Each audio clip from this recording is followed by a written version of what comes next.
आजादी के 30 सालों तक भारत का शिक्षा मंत्रालय मोस्टली धर्म विशेष के नेता जैसे मौलाना अब्दुल कलाम आजाद, हुमायूं कबीर, मोहम्मद करीम छागला और सैयद नूरुल हसन के हाथों में रहा। क्या यह संयोग था?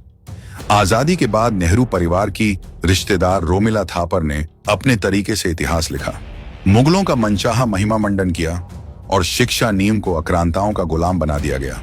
और मजे की बात यह है कि ज्ञान आजकल कांग्रेस की वो नेता बांट रही हैं जो ना भारत के स्कूलों में पढ़ी हैं और 50 साल भारत में रहने के बाद भी भारत की एक भाषा ठीक से बोल नहीं पाती।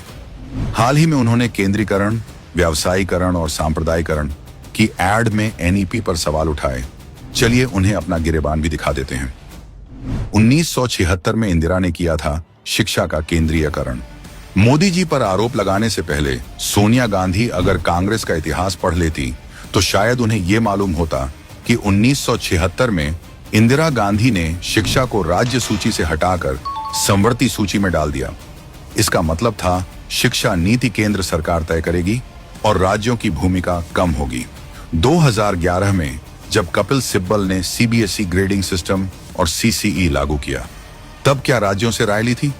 आज जब मोदी सरकार शिक्षा को रोजगार और तकनीक से जोड़ रही है, तो कांग्रेसियों को राज्य सरकारों के अधिकारों की याद आ रही है। व्यावसायीकरण शिक्षा सुधार के नाम पर सबसे बड़ा ढोंग 2009 में यूपीए सरकार का लाया गया राइट टू एजुकेशन एक्ट था, जिसकी घिसी पिटी धाराओं ने बिना परीक्षा कक्षा 8 तक प्रमोशन ने बुनियादी शिक्षा चौपट कर दी।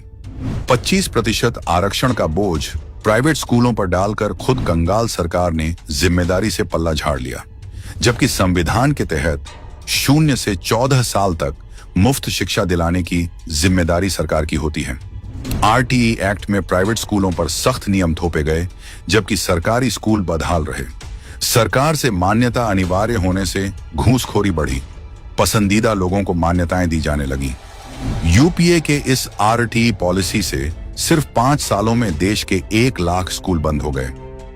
सांप्रदायिकरण इतिहास से छेड़छाड़ का असली गुनहगार कौन?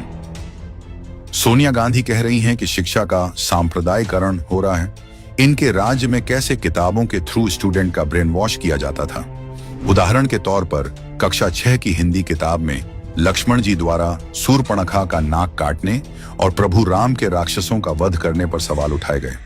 कक्षा 5 की किताब में भगवान श्री कृष्ण के नाम पर केशव नामक लड़का आक्रांता का सेवक दिखाया। कक्षा 4 में शेख चिल्ली और नसरुद्दीन जैसे किरदारों को शामिल किया गया। कक्षा 1 में दीपावली को बुरा दिखाया गया और कक्षा 2 में गाय को मरियल जैसा अपमानजनक शब्द कहा गया। क्लास 1 की किताब में पगड़ी को फटी और गंदी दिखाकर उसका मजाक उड़ाया गया था, जबकि पगड़ी भारत की अलग अलग संस्कृति में सम्मान का प्रतीक मानी जाती है। ये सब 2006 में यूपीए द्वारा लागू किया गया पाठ्यक्रम था और आज भी वही इतिहास हम पढ़ रहे हैं। सफाई अभी हुई नहीं है, सड़न जड़ों में है। सोनिया जी, आप चिंता ना करें, कूड़ा तो साफ होकर रहेगा।